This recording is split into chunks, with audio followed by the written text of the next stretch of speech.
मामाश्री, मैं कह चुका हूं, लक्ष्मणा विराटनगर नहीं जाएगी, बस। अपनी शत्रुता के कारण अपनी बच्ची का मन तोड़ना कहाँ का न्याय है दुर्योधन? हमारी बच्ची लक्ष्मणा को हमारे साथ ले जाना उचित होगा दुर्योधन। अरे कदाचित आप भूल रहे हैं मामाश्री कि विराटनगर हमारा मित्र नहीं शत्रु राज्य है। कोई अनहोनी हो गई तो, युद्ध छिड़ गया तो। मैं कुछ नहीं भूला हूं दुर्योधन, परंतु समझो बात को, ये निमंत्रण युद्ध का नहीं, विवाह समारोह का निमंत्रण है। उस अभिमन्यु का विवाह समारोह है। और दुर्योधन, हमारी नई पीढ़ी का पहला विवाह है, उसमें हमारी बच्ची को ले जाना अनुचित नहीं है। अरे मामाश्री, क्षमा कीजिए मुझे, परंतु यह मुझे स्वीकार नहीं है। मैं अपनी पुत्री को संकट में नहीं डालूंगा, बस। दुर्योधन, देखो, ये मत भूलो कि ये आमंत्रण पांडवों की ओर से आया है, अर्थात पांडव शांति बनाए रखने के लिए कुछ भी कर सकते हैं, कुछ भी, जिससे किसी पर भी कोई भी संकट आए। मामाश्री बस, अब मुझे और कुछ नहीं सुनना है। ठीक है, जैसा तुम उचित समझो। रुकिए मामाश्री, क्या चल रहा है आपके मस्तिष्क में?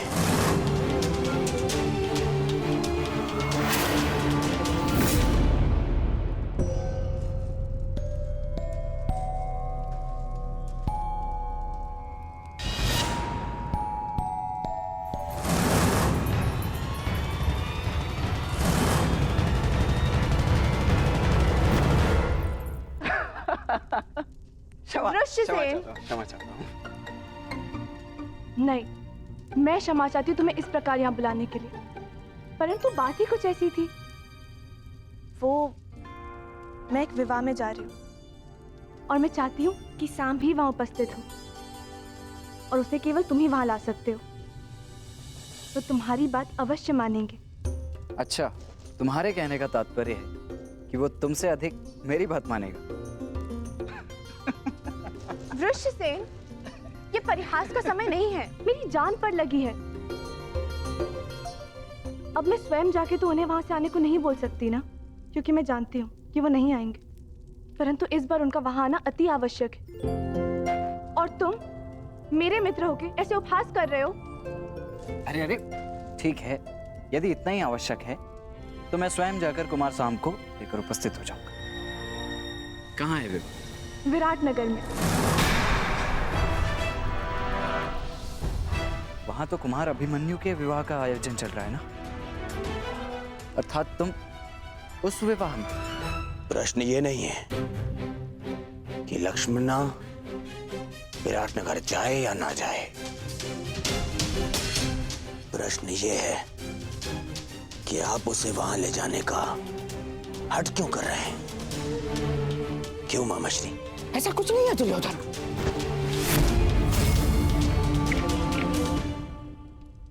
जितना मैं आपको जानता हूं मामाश्री, आप अकारण मेरा मन बदलने के लिए मुझे बातें नहीं करते हैं।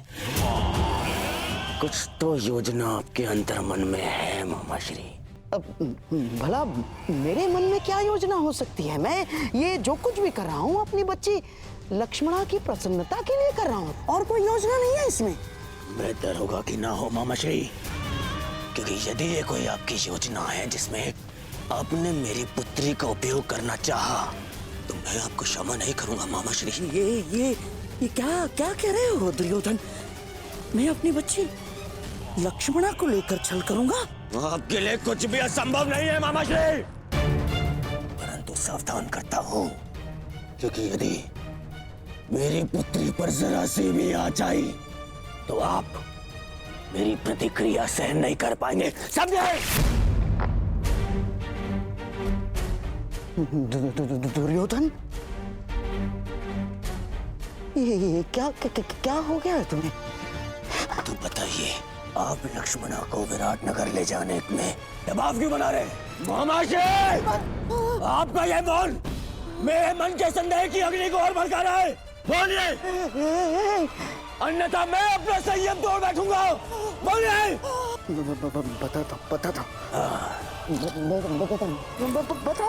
बताता हूँ। भूल जाओ लक्ष्मणा, ये संभव नहीं। तुम अपना ये संदेश किसी और के हाथों पहुंचा दो, मैं ये नहीं कर सकता। परंतु क्यों? लक्ष्मणा, वहां कौरव और पांडव सभी उपस्थित होंगे और मैं नहीं चाहता कि तुम्हारा सामना तुम्हारे पिता से हो। यही ना?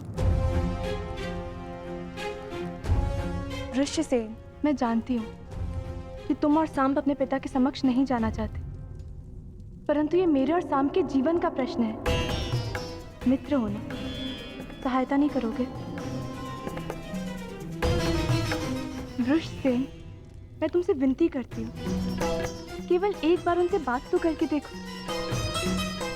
वहाँ कुछ ऐसा होने वाला है जो हमारे जीवन को एक नई दिशा देगा। ठीक है, मैं उससे बात करने का प्रयास करूंगा, परंतु वो मानेगा या नहीं ये मैं नहीं कह सकता। तुम प्रयास तो करके देखो, सब ठीक होगा। मुझे अपने मित्र पे पूरा भरोसा है। लक्ष्मणा के विषय में क्या कहना है आपको? लक्ष्मणा के विषय में नहीं, लक्ष्मणा के विवाह के विषय में। लक्ष्मणा का विवाह? हाँ दुर्योधन, अब तुम मेरी बात ध्यान से सुनना दुर्योधन। अब मैं तुम्हें बताता हूं कि मेरे मस्तिष्क में क्या चल रहा है। हाँ।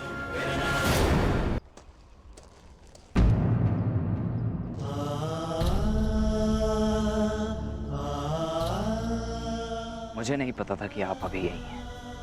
मैं जानता हूं तुम मुझसे रुष्ट हो पुत्र।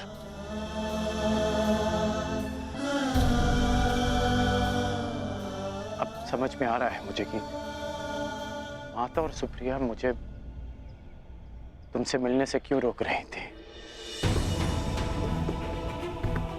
माता और दादी माँ को सदा यही लगता था कि हम एक दूसरे से ना मिलें, परंतु सत्य तो ये है कि मैंने सदैव इस भेंट की प्रतीक्षा की कि मैं आपको बता सकूं जो परिवर्तन आप लाना चाहते हैं वो बस केवल एक स्वप्न है जो कभी पूरा नहीं हो सकता। इतने वर्षों में भी आप कुछ नहीं कर पाए।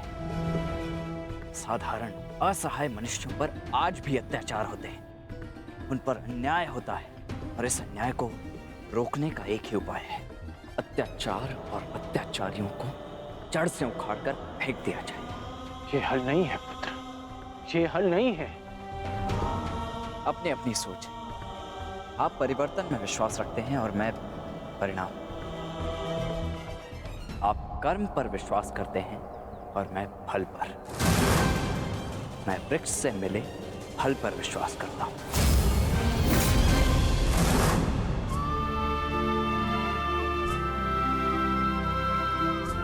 मैं जानता हूं कि तुम्हारे भीतर मेरे लिए बहुत कड़वाहट होगी,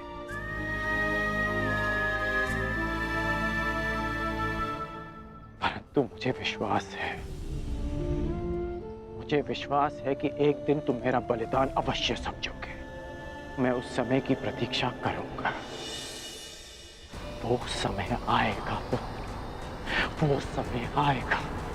वो दिन कभी नहीं आएगा जब मैं आपके तर्कों से सहमत होऊंगा। आपने अपना मार्ग चुना और मैं अपने चुने मार्ग पर चलूंगा। आप कीजिए प्रतीक्षा परिवर्तन की, परंतु मैं परिणाम लाऊंगा और मैं अपने मार्ग में किसी को नहीं आने दूंगा, फिर चाहे मुझे उसके लिए किसी का भी सामना करना पड़े। और यदि आपका भी सामना करना पड़ा तो मुझे स्वीकार है।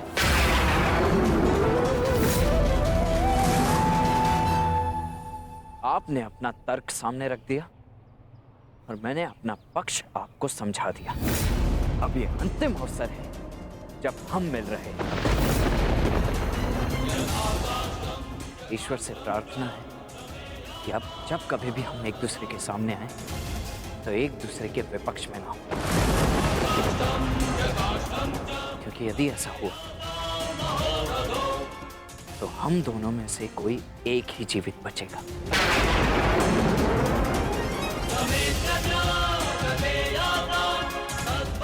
और दोनों ही पक्षों में हानि माता की ही होगी। रोना उन्हें ही पड़ेगा। इसलिए प्रार्थना है कि आगे से मेरे मार्ग में ना आए।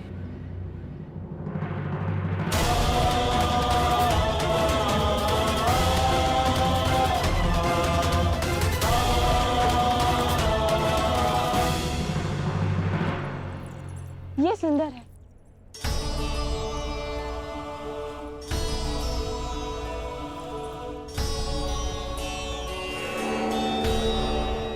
अति सुंदर पुत्री, वस्त्र चयन में बहुत ही प्रवीण हो गए हो लक्ष्मणा। एकांत। नहीं नहीं मामा श्री, प्रवीण तो आप हैं मनाने में। हैं? मुझे तो विश्वास ही नहीं हो रहा कि ये चमत्कार कैसे हुआ। पिताश्री को कैसे मनाया? विश्वास के कारण, क्योंकि शकुनी हमेशा अपने देय वचन पूर्ण करता है। तुम्हें भी मुझ पर विश्वास करना सीखना होगा लक्ष्मणा। मुझे आप पर पूरा विश्वास है मामा श्री। तो क्या तुमने वो किया जो मैंने तुमसे करने को कहा था? क्या संभ विवाह में आएगा? जी मामा श्री, वो विवाह में अवश्य आएंगे। बहुत अच्छे बच्ची, जाओ अपने मधुर मिलन की तैयारियां करो। जाओ।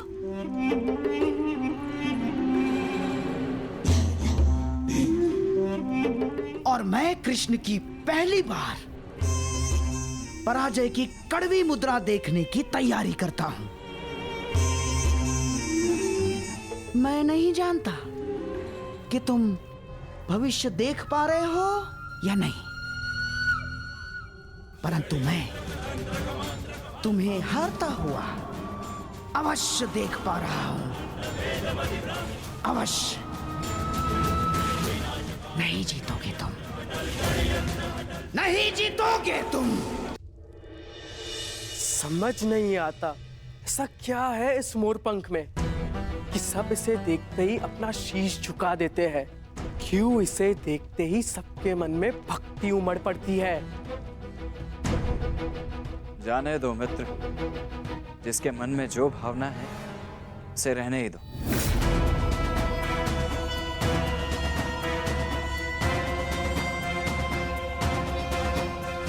परंतु मुझे ये भक्ति नहीं लगती, ये भय है, भय जो इस मुकुटधारी के पाखंड से उपजा है। लोग इससे प्रसन्न इसीलिए है क्योंकि वो उन्हें मनचाहा देते हैं। कम से कम वो ये कार्य तो उचित ही करते हैं मित्र। परायों को महत्व देते हैं, अपनों को नहीं।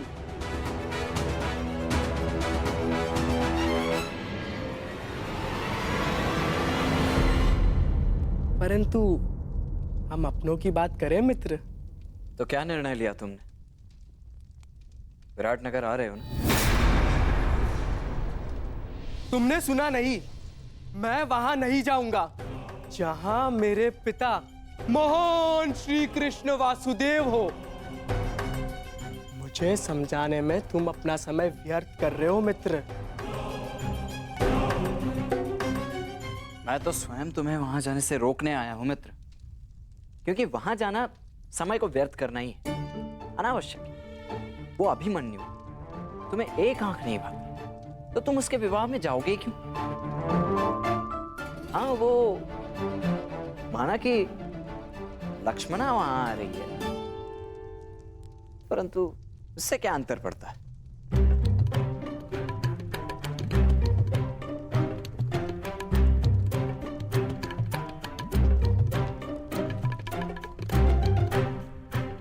वहां आ रही है और वो चाहती है कि मैं भी वहां आऊं, है ना? और तुम मुझे वहां जाने से रोक रहे हो। मैं तो केवल अपने मुख पर आई मुस्कुराहट को रोक रहा हूं मित्र।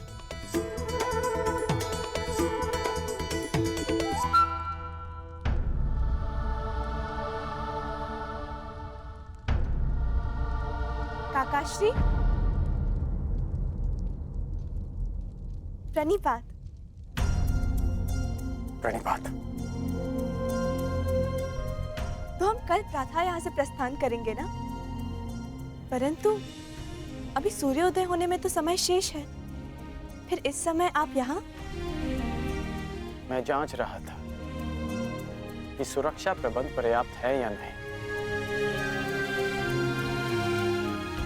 क्योंकि हस्तिनापुर की राजकुमारी पहली बार जो हमारे साथ जा रही है।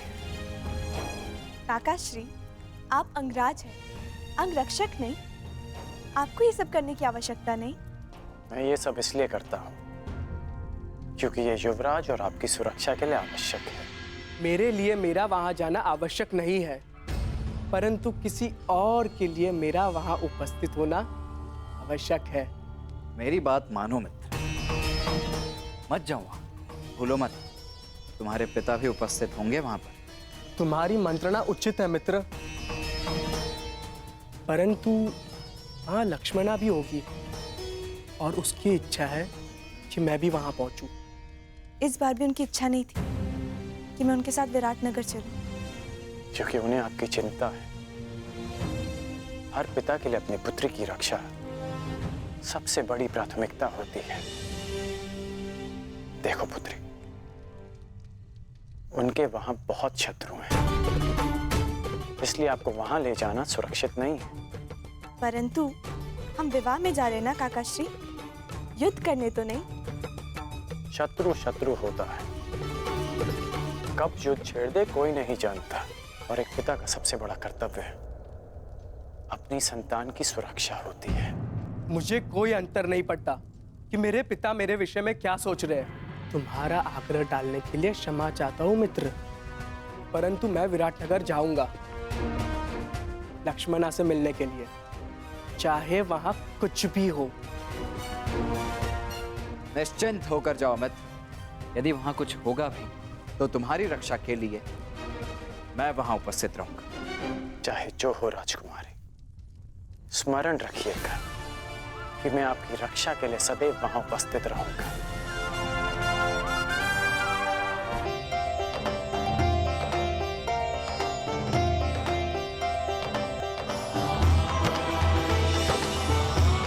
माते,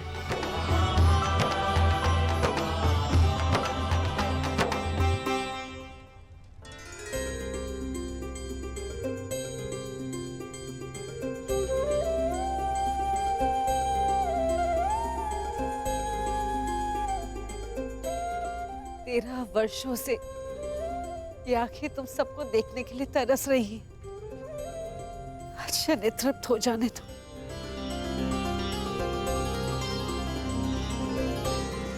तुम जानती हो 13 वर्ष की इस परीक्षा में मेरे पुत्र सफल क्यों हुए? क्योंकि तुम इनके साथ थी, तुम इनकी तारनहार हो। ईश्वर की कृपा है कि बुरा वक्त समाप्त हुआ।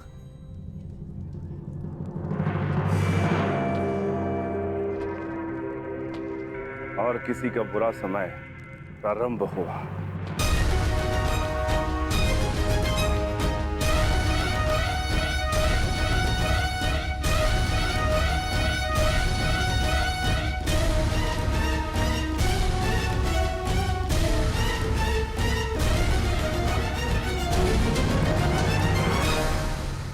महामहिम भीष्म की जय! महामहिम भीष्म की जय! महामहिम भीष्म की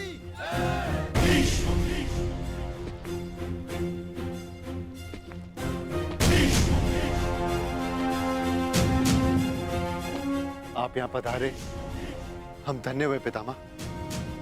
प्रणिपात। आयुष्मान भव।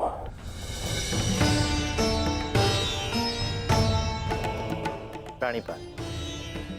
स्वागत है महाबली भीष्म।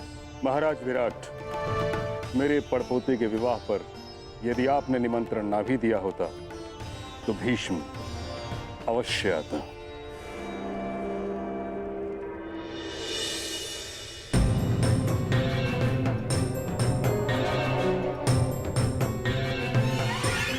आइए महाबली भीष्म।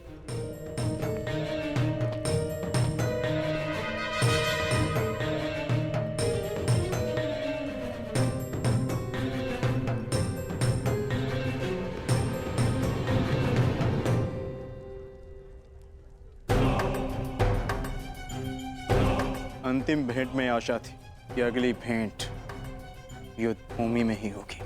मेरी भी आशा टूट गई अर्जुन। वैसे पुत्र के विवाह की बधाई हो, स्वागत है, धन्यवाद।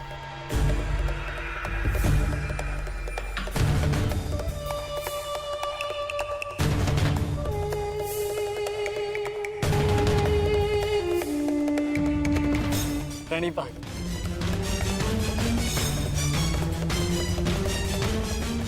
देख रहे हैं मामाश्री, किस बात की ये पितामह इन पांडवों से घुल मिल रहे हैं।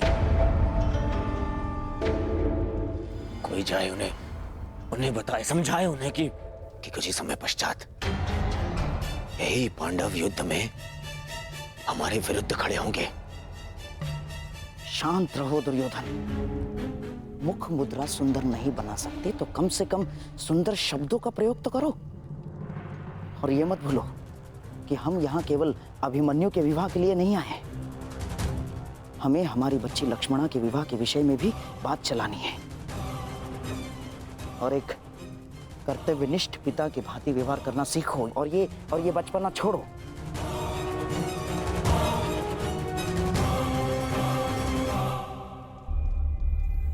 पिताश्री, अब तो सभी अतिथि आ ही चुके हैं ना, अब आप भी तनिक मेरे साथ बैठिए। मुझे आपको कितना कुछ पता है। 13 वर्षों पश्चात आपसे मिलना हो और इतना समय भी नहीं मिला कि आपको बता सकूं कि मैंने क्या क्या सीखा है। अवश्य।